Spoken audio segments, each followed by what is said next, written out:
this is the whiteboard. I put it on my Twitter account, and I've also sent it to some journalists. Hopefully it'll be on, you can be able to see it on the internet, and you've got copies of it here.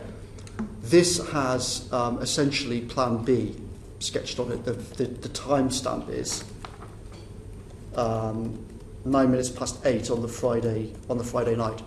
So essentially what's happening at this point is we're thinking, what do we do on this? At this point, the second most powerful official in the country, Helen McNamara, is the Deputy Cabinet Secretary. She walked into the office while we're looking at this whiteboard. She says, I've just been talking to the official, Mark Sweeney, who is in charge of coordinating with the Department for Health. He said, quote, I've been told for years that there is a whole plan for this. There is no plan. We're in huge trouble.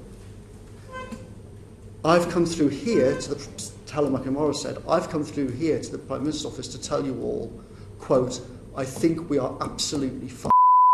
I think this country's heading for a disaster. I think we're going to kill thousands of people.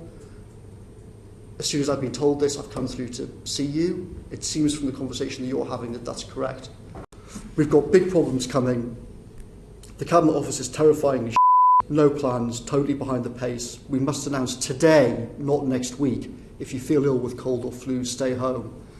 Some around the system want to delay because they haven't done the work. We must force the pace. We're looking at 100 to 500,000 deaths between optimistic and pessimistic scenarios. You've got to chair the daily meetings in the Cabinet room, not COBRA, because the COBRA system just couldn't work. We couldn't get all the data in properly. It didn't work for a kind of open thing.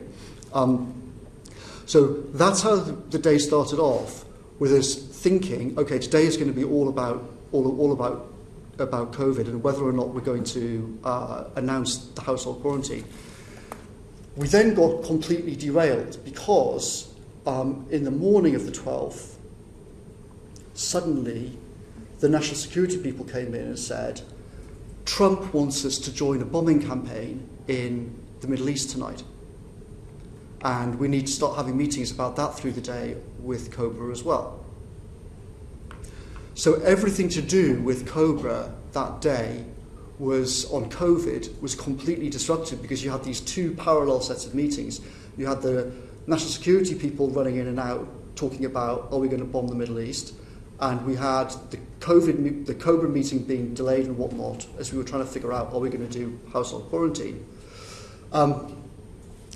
And then to add to it sounds so surreal it couldn't possibly be true, that day the Times had run a huge story about the Prime Minister and his girlfriend and their dog. And the Prime Minister's girlfriend was going completely crackers about this story and demanding that the press office deal with that.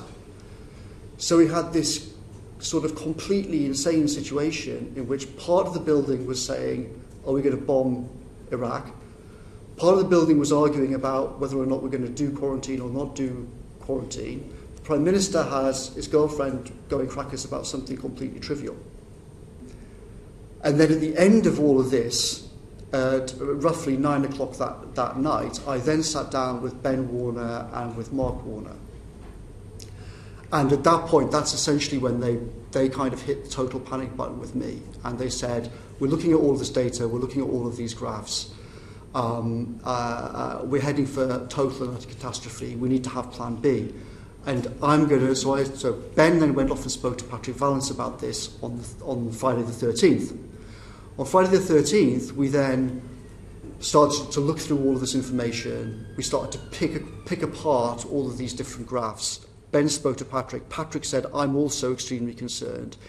It seems that something has gone fundamentally wrong in the wiring of the system.